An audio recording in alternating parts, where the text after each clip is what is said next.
જય માતાજી મિત્રો, હું છું યોગીરાજ ભવાન અને આજે એક નવા જ અંદાજમાં અને એક નવા ટેલેન્ટ સાથે એક નવા કલાકારને મળવા જઈ રહ્યો છું અને એમને તમને પણ મળાવવા છે. તો પ્રથમ તો આપણી આ ગુજરાતી રંગમંચ ચેનલમાં જે મારા દર્શક મિત્રો છે એમનો ખૂબ ખૂબ આભાર વ્યક્ત કરીશ, ખૂબ થેન્ક યુ કહીશ, કારણ કે તમારો સપોર્ટ, સાથ, સહકાર એ મને મળ્યો છે અને મળતો રહેશે એવી હું આશા સાથે આજે એક નવા જ કલાકારને જેમનું નામ છે જીગર યોગી. તો આવો મળીએ જીગર યોગીને અને એમની સાથે અવનવી વાતો કરીને આપણે આપણા પ્રોગ્રામને આગળ વધાવીએ. તો જીગરભાઈ જય માતાજી. તમને મળીને ખૂબ ખૂબ આનંદ થયો, કારણ કે એક કલાકાર એને મળવાનું એટલા માટે આપણને ગમે છે કે એનામાં કોઈ પણ કળા હોય તો એ કળા માટે લોકો ખૂબ રાહ જોતા હોય છે અને એ કળાને લીધે એ સારું એવું લોકોને આનંદ કરાવતા હોય છે, સારી એવી મોજ કરાવતા હોય છે અને એ જ કામ તમે ગાવાથી કરો છો. તો પ્રથમ વાત મારી એ છે કે મારા દર્શકોને પ્રથમ તો તમારો નાનો એવો પરિચય તમારા મોઢે મારા દર્શકોને આપો. હું એક ઈડર ગામનો વ્યક્તિ છું.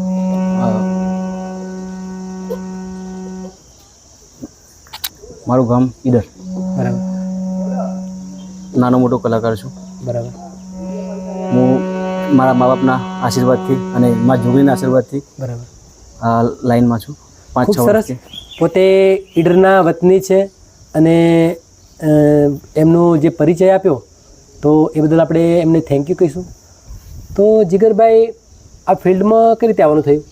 આ ફિલ્મમાં મારા અચાનક જ, કેમ કે મારો વિષય સંગીતનો નહોતો પહેલાં. બરાબર. અચાનક જ વિષય મારો સંગીતનો જાગ્યો. બરાબર. અને આ વિષય પર હું 5-6 વર્ષથી છું. બરાબર. કોના સપોર્ટ દ્વારા, કોના સાથ દ્વારા તમે આ એમાં ઇન્વોલ્વ થયા? એમાં અમારા નિકુંજભાઈ, બરાબર, યોગીરાજ, સાચી. એમના સપોર્ટથી ફૂલ સપોર્ટ મળે છે મને.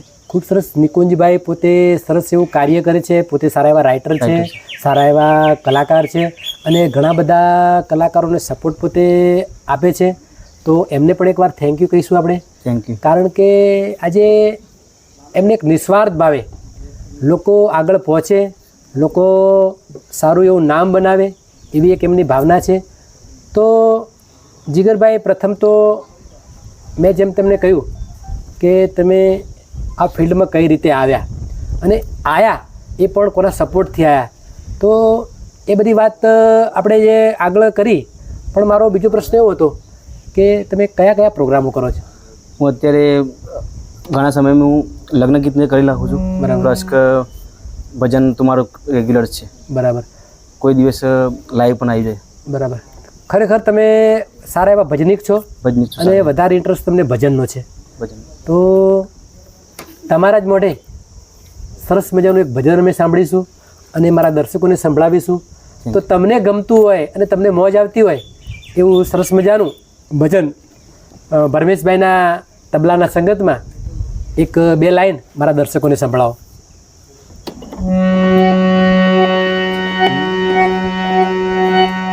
એ જી મને જીનો જીનો નાદ સંભળાય, ગુરુજી મારા આવે છે.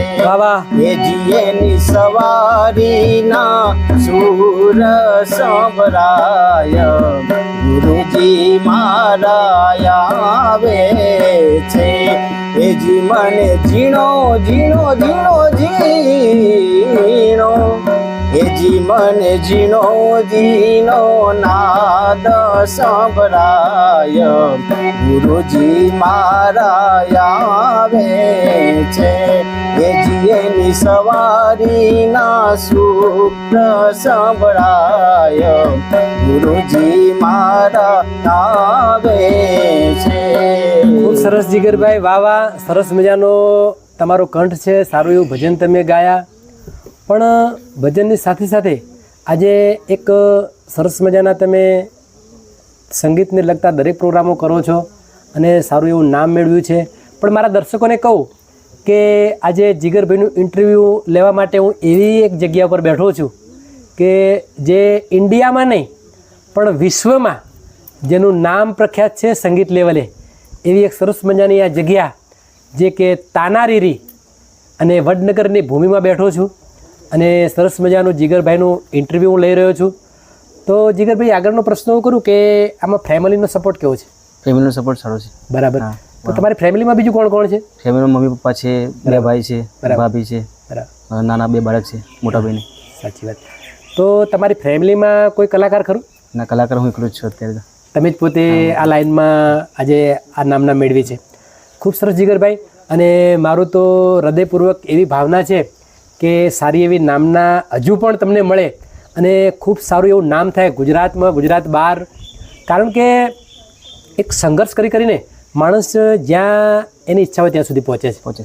તો પ્રથમ તો આ ફિલ્ડમાં સંઘર્ષવાળી લાઈન છે અને સંઘર્ષ કરતાં માણસ એના સપના પૂરા કરતો હોય છે.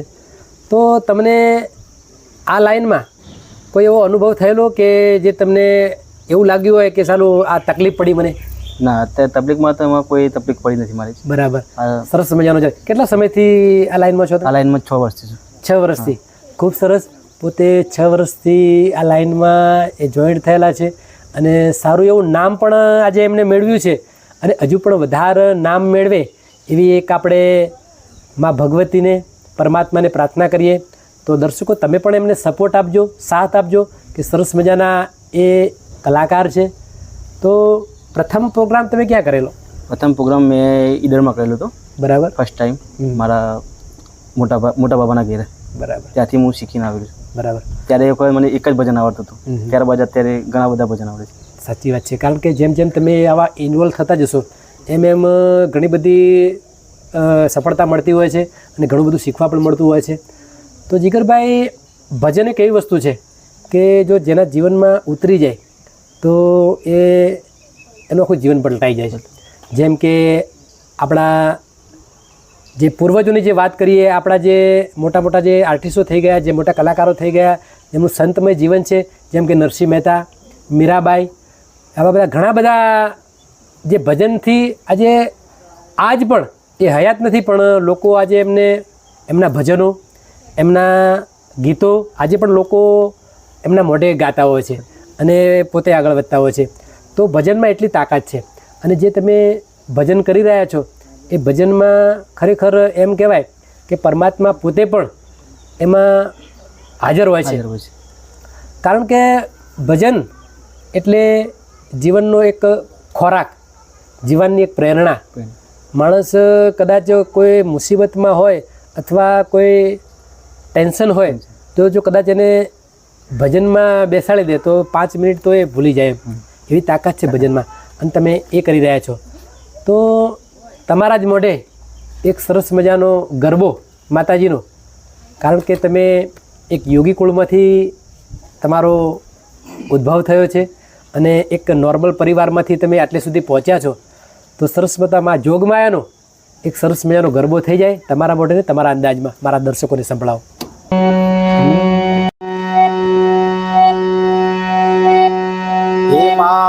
પાવા તે ગઢથી ઉતર્યામાં કાઢી રે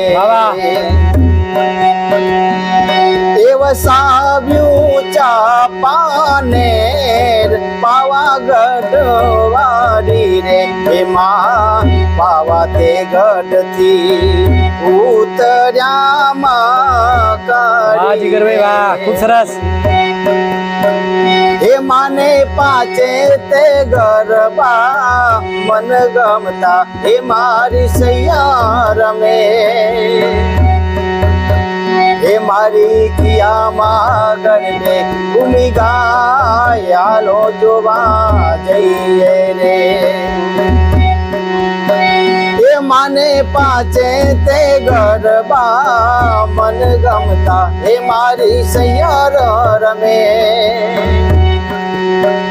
એ મારી કિયા મારી ગરબે ભૂમિ ગાયાલો જોવા જઈએ રે. વાહ વાહ વાહ વાહ જીગરભાઈ, ખરેખર તમે આજે આ ઉનાળાની કાળઝાળ ગરમીમાં આસો મહિનાની નવરાત્રિની યાદ તાજી કરાવી દીધી. ખરેખર એવું લાગે છે કે તમને સાંભળ્યા જ કરીએ, પણ એક સમયના અભાવે આપણે અહીંયા બહુ વધારે પ્રોગ્રામ ચલાવી શકતા નથી. પણ ખરેખર આજે હું ખુશ થઈ ગયો છું તમારું આ સાંભળીને ગરબો. કારણ કે તમારા ગળામાં માં ભગવતી સરસ્વતી સાક્ષાત બિરાજમાન છે. અને એવું કહીશ અમારા અંતરના નાથથી કે 100% એક દિવસે તમે મોટા કલાકાર બનશો અને સારું એવું નામ કરશો. કારણ કે એ તો શરૂઆતથી જ ખબર પડી જાય કે માણસ આગળ જશે કે કેમ. પણ આજે અહીંયા તાનારીની ભૂમિ પર બેઠો છું, વડનગરની ભૂમિ પર બેઠો છું, પણ અંતરના આશીર્વાદથી કહું છું કે 100% એકવારમાં ભગવતી તમને સફળતા ખૂબ ધન્યવાદ. મેળવશે. પણ તમારું સંઘર્ષ અને તમારું જીવન ચરિત્ર અને તમારી નીતિ એ સાથે સાથે એમાં જોડે રાખજો તો 100% તમે ક્યાંય પાછા નહીં પડો. કારણ કે સંઘર્ષ કરતાં કરતાં માણસ ધારા કરતાં પણ આગળ જાય છે. તો જીગરભાઈ, મારો બીજો પ્રશ્ન એવો હતો કે આજે તમે મારી ગુજરાતી રંગમંચ ચેનલ, મારી એટલે કે આપણે બધાની, છે તો એમાં તમને આ ઇન્ટરવ્યૂમાં જે તમે આવ્યા તો કેવું ફીલ થાય છે? તમારી ગુજરાતી રંગ ચેનલ ખૂબ ખૂબ સપોર્ટ છે અને બરાબર, મને સારું લાગ્યું. બરાબર, અને તમારું એક ખૂબ નામ છે. બરાબર. તો મારા દર્શકોને શું કહેશો? દર્શક મિત્રોને એમ કહું છું કે હું અત્યારે આ લાઈનમાં 5-6 વર્ષથી છું, મને કોઈ સપોર્ટ નથી. બરાબર. તો તમે બધા મિત્રો મને ફૂલ સપોર્ટ કરજો. કારણ કે યુટ્યુબના માધ્યમથી મારો તો એક ધ્યેય છે કે તમારા જેવા જ્યાં જ્યાં કલાકારો છે એમના જોડે હું જઈશ અને એક ખૂણામાંથી ખોળીને એમને બહાર લાવવાનો પ્રયત્ન કરીશ મારી યુટ્યુબના માધ્યમથી, અને એ સફળતા મેળવે એવી આશા સાથે એક નવું બીડું ઝડપ્યું છે મેં. તો મારા દર્શકોને કહું કે તમે સાથ અને સપોર્ટ આપતા રહેજો. કારણ કે મારે આવા નવા કલાકારોને તમારા સુધી પહોંચાડવા છે. કારણ કે એમને ખૂબ સપોર્ટની જરૂર છે, એમને ખૂબ હેલ્પની જરૂર છે. તો આજે આપણે હેલ્પ એમને કરીશું તો 100% એમનું સપનું આજે પૂરું થશે. તો મારી બીજી વાત એ છે કે આપણી આ ગુજરાતી રંગમંચ ચેનલને લાઈક કરો, શેર કરો અને કોમેન્ટ કરવાનું ના ભૂલતા, જેથી કરીને અમને ખબર પડે કે તમે શું કહેવા માગો છો. અને સાથે સાથે સબસ્ક્રાઈબ કરજો જેથી કરીને અમારા નવા વિડીયોનું મોટિવેશન તમને મળતું રહે. તો ત્યાં સુધી જીગર યોગી અને ભવાન યોગીરાજના દરેકને જય માતાજી, જય માતાજી.